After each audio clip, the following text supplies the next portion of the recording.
Hello students, आज हम spectrum और हाइड्रोजन स्पेक्ट्रम को पढ़ेंगे। सबसे पहले स्पेक्ट्रम क्या होता है?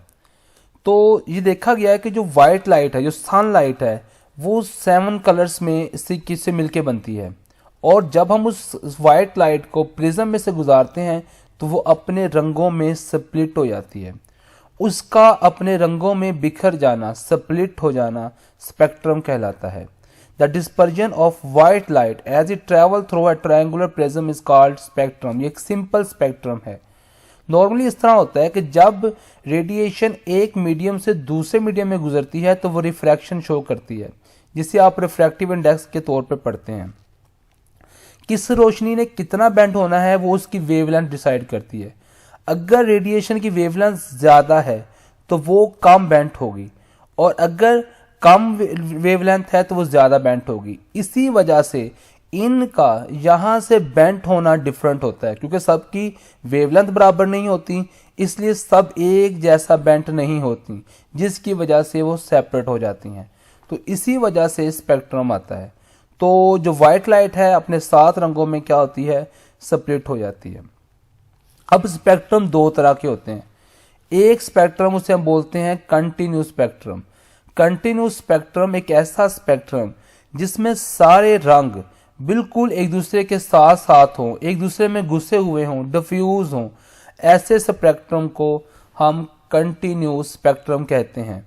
रेनबो इसकी बड़ी अच्छी एग्जांपल है। आपने रेनबो देखी होगी, ये कोसे कज़ा धनक भी कहते हैं इसको, जो सूरज की रोशनी की वजह से बनती है। उसमें सारे रंग एक दूसरे में डिफ्यूज होते हैं, घुसे हुए होते हैं।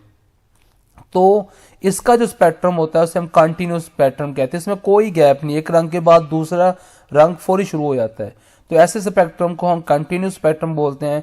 अक्सर इनकैंडिसेंट सॉलिड्स जैसे इलेक्ट्रिक लाइट्स वगैरह जो होती हैं उनमें क्या होता है, ये वाला हमें स्पेक्ट्रम जो होता है वो नजर आता है। इसी तरह दूसरा स्पेक्ट्रम जो है इसे बोलते हैं एटॉमिक या लाइन स्पेक्ट्रम। जब हम किसी भी एटम को हीट करते हैं, या उसको जब हम हीट करते हैं तो वो नीचे वाले मदार से क्या होता है, ऊपर वाले मदार में रोशनी अब्जॉर्ब करके चला जाता है। जब वो वापस आता है तो जितनी रेडिएशन उसने अब्जॉर्ब की होती हैं वो लाइट की फॉर्म में क्या करता है, अमिट कर देता है। तो जब उसका स्पेक्ट्रम आता है तो हमें इस तरह का लाइनें बनती हुई नजर आती हैं। ये लाइनें इसलिए नजर आती हैं क्योंकि इन शेल्स के दरमियान गैप है। अगर इन शेल के दरमियान गैप है, इसलिए वो गैप जो होता है वो इन लाइनों के दरमियान भी नजर आता है। तो ऐसा स्पेक्ट्रम जिनमें लाइनों के दरमियान फासला हो उसको हम एटॉमिक या लाइन स्पेक्ट्रम कहते हैं। मैं दोबारा बोल रहा हूं कि इनके दरमियान फासला क्यों है। इनके दरमियान फासला इसलिए है कि इन शेल्स के दरमियान फासला है। जो 7वें शेल से आएगा और जो छठे शेल के से आएगा, इन दोनों के दरमियान गैप इसलिए होगा क्योंकि इन शेल्स के दरमियान, छठे और 7वें शेल के दरमियान जो गैप है वो एग्जिस्ट करता है। तो हम अभी बात की है कि स्पेक्ट्रम किस तरह आता है। स्पेक्ट्रम इस तरह आता है कि हम किसी चीज को हीट कर लें या उसके ऊपर कोई रेडिएशन फॉल करवाएं। तो रेडिएशन जब उस पर फॉल करती है तो इलेक्ट्रॉन वही रेडिएशन अब्सॉर्ब करके ऊपर चला जाता है। इसे हम बोलते हैं एक्साइटेशन। एक्साइटेशन के प्रोसेस में वो इलेक्ट्रॉन को अब्सॉर्ब करता है और ऊपर वाले मैदान में चला जाता है।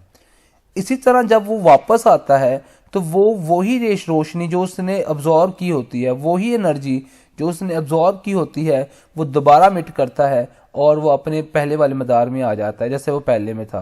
तो इस तरह उसे हम बोलते हैं डी एक्साइटेशन। अब जो एटॉमिक या लाइन स्पेक्ट्रम है ये 2 तरह के होते हैं। इसको हम बोलते हैं एटॉमिक एमिशन स्पेक्ट्रम या atomic absorption spectrum. Atomic emission spectrum क्या होता है? जब हम किसी चीज को बहुत गर्म कर दें, बहुत ज्यादा गर्म कर दें, तो क्या होता है, उसमें से रेडिएशंस निकलना शुरू हो जाती हैं। मिसाल के तौर पर यहाँ पर आप एक नाइफ है, उसे आप बहुत गर्म कर दें तो क्या होगा, उसमें से क्या होती है, वो रोशनी क्या होती है, निकलना शुरू हो जाती है। यहाँ पे देखें कि रोशनी निकल रही है। तो जब आप किसी भी चीज को बहुत ज्यादा हीट कर देते हैं तो क्या होता है, उसके इलेक्ट्रॉन जो होते हैं नीचे वाले मदार से क्या होते हैं, ऊपर चले जाते हैं, और जब वो वापस आते हैं तो वो रोशनी क्या करते हैं, अमिट करते हैं। तो इससे हम बोलते हैं अमिशन स्पेक्ट्रम। अमिशन का मतलब होता है कोई चीज अमिट हो रही है, खारिज हो रही है और ये चीज़ों को हीट करके आता है। आप गैस को हीट कर लें या किसी भी चीज़ को आप बहुत ज़्यादा हीट कर लें तो उसमें से क्या होती है, रोशनी निकलना शुरू हो जाती है। नॉर्मली हम गैसों को क्या करते हैं, वोलेटाइज करते हैं और जब उसे ज़्यादा हीट करते हैं तो उसमें से क्या होता है, रोशनी मिट होना शुरू हो जाती है। घरों में आप लोग ट्यूब लाइट, एनर्जी सेवर्स जो होते हैं वो हम इसकी बेस्ट एग्जांपल है। उसमें गैस भरी होती है, जब उसे हीट करते हैं तो उसमें से रोशनी निकलना शुरू हो जाती है। अगर इसका स्पेक्ट्रम लेंगे तो इसे हम बोलेंगे एटॉमिक स्पेक्ट्रम, क्योंकि गैस भरी हुई है तो गैसों के दरमियान, शेल्स के दरमियान फ़र्क है, इसलिए क्या होता है, ऐसे स्पेक्ट्रम को हम बोलेंगे एटॉमिक या लाइन स्पेक्ट्रम। अब दूसरा स्पेक्ट्रम है एटॉमिक अब्जॉर्प्शन स्पेक्ट्रम। इसमें क्या होता है कि हम रेडिएशन बाहर से भेजते हैं। हम क्या करते हैं, बाहर से रेडिएशन अब्जॉर्ब भेजते हैं और जितनी रेडिएशन उसने जज़ब कर ली वो जज़ब कर ली, जो नहीं जज़ब की वो आगे जाएंगी। हमने देखे यहाँ पे 3 रेडिएशन भेजी हैं, 2 जज़ब हो गई, 1 आगे गई है। तो इस वाले केस में क्या होगा कि ये उनका पैटर्न शो करेगा जो अब्जॉर्ब हुई हैं। तो अभी हम इसको एक और एग्जांपल लेते हैं। बहरहाल ऐसे स्पेक्ट्रम को बोलेंगे एटॉमिक अब्जॉर्प्शन स्पेक्ट्रम। जो रेडिएशन अब्जॉर्ब हो जाएं उनका स्पेक्ट्रम हम ले लें, उसे हम बोलते हैं एटॉमिक अब्जॉर्प्शन स्पेक्ट्रम। इन तीनों को मैं यहाँ पर इसको आपस में कंपेयर करता हूँ। पहली बात, 2 तरह के स्पेक्ट्रम होते हैं, एक को हम बोलते हैं कंटिन्यूस स्पेक्ट्रम और एक को हम बोलते हैं एटॉमिक स्पेक्ट्रम या लाइन स्पेक्ट्रम। कंटिन्यूस में सारे रंग क्या होते हैं, साथ साथ होते हैं, और एटॉमिक और लाइन स्पेक्ट्रम में क्या होती हैं, लाइंस होती हैं, इनके दरमियान गैप होता है। और इसकी फिर फर्दर 2 टाइप हैं, एक को हम एमिशन स्पेक्ट्रम बोलते हैं और दूसरे को हम अब्जॉर्प्शन स्पेक्ट्रम कहते हैं। एमिशन में क्या होता है, हम एक चीज़ को गर्म करी जाते हैं तो उसमें जो इलेक्ट्रॉन एक्साइट होकर वापस आते हैं तो वो जो रोशनी इमिट करते हैं उनको हम बोलते हैं एमिशन स्पेक्ट्रम। वो इसमें चीज़ें एमिट होती हैं, गर्म करके, हीट करके इलेक्ट्रॉन एक्साइट किए और जब वो डी एक्साइट हुए तो जो रोशनी उन्होंने इमिट की उसे हम बोलते हैं एमिशन स्पेक्ट्रम। इन्हें ऊपर जाने के लिए खास एनर्जी चाहिए, इसलिए वो उतनी ही एनर्जी इमिट करेंगे जितनी उन्होंने क्या की होगी, एनर्जी जितनी ली होगी। इसी तरह जब इसी गैस के ऊपर, ये ठंडी गैस है, ये वाली गैस स्पेक्ट्रम हमने गर्म करके निकाला था, और इसी तरह हम क्या करें कि हम डिफरेंट रेडिएशन इसके ऊपर फॉल करें, लेकिन इसने वही रेडिएशन अब्जॉर्ब करनी है जो इनके दरमियान गैप का फ़र्क होगा, जिनका फ़र्क जो इन एनर्जी गैप्स के दरमियान क्या करेगा, फ़र्क पूरा करेगा। तो आप यहाँ पे देखें, ये वाली रेडिएशन यहाँ से ये अब्जॉर्ब हुई और ये वाला क्या हुआ, वो वाली रेडिएशन अब्जॉर्ब हुई जो बिल्कुल इस गैप को क्या कर सकती थी, पूरा कर सकती थी। तो इसमें देखें हमने पूरा ये कंटिन्यूस पैटर्न भेजा था, लेकिन अब यहाँ पे देखें ये वाली लाइन में गैप आ रहा है। इसलिए गैप आ रहा है क्योंकि ये रेडिएशंस क्या हो गई, अब्जॉर्ब हो गई। जो ब्लैक पोर्शन आ रहे हैं इसका मतलब है ये रेडिएशन आगे नहीं आ सकी, ये अब्जॉर्ब हो गई हैं। तो ऐसा स्पेक्ट्रम हमें अब्जॉर्ब होने वाले रेडिएशन के बारे में बताएगा कि ये रेडिएशन क्या हो चुकी हैं, अब्जॉर्ब हो चुकी हैं।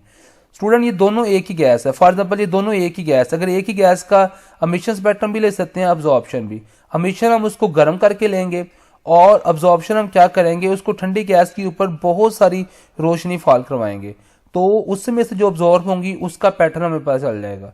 जहां पर ये बात समझने वाली है कि एमिशन और अब्जॉर्प्शन में लाइनें दोनों की सेम आ रही हैं। इसमें रोशन होगी क्योंकि इसमें निकल रही हैं, लेकिन इसमें डार्क होगी। डार्क इसलिए होगी क्योंकि वो अब्जॉर्ब हो चुकी है। भेजी हमने ये वाला स्पेक्ट्रम था, पूरा स्पेक्ट्रम भेजा था ये वाला, लेकिन इसमें से ये वाला पोर्शन क्या हुआ, अब्जॉर्ब हुआ, इस वजह से क्या हुआ, डार्क आया।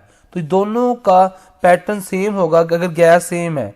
तो जहां पे एमिशन स्पेक्ट्रम आएगा वहीं पे अब्जॉर्प्शन स्पेक्ट्रम की लाइन आएगी, लेकिन एमिशन में वो ब्राइट होगी और अब्जॉर्प्शन में क्या होगी, वो डार्क होगी।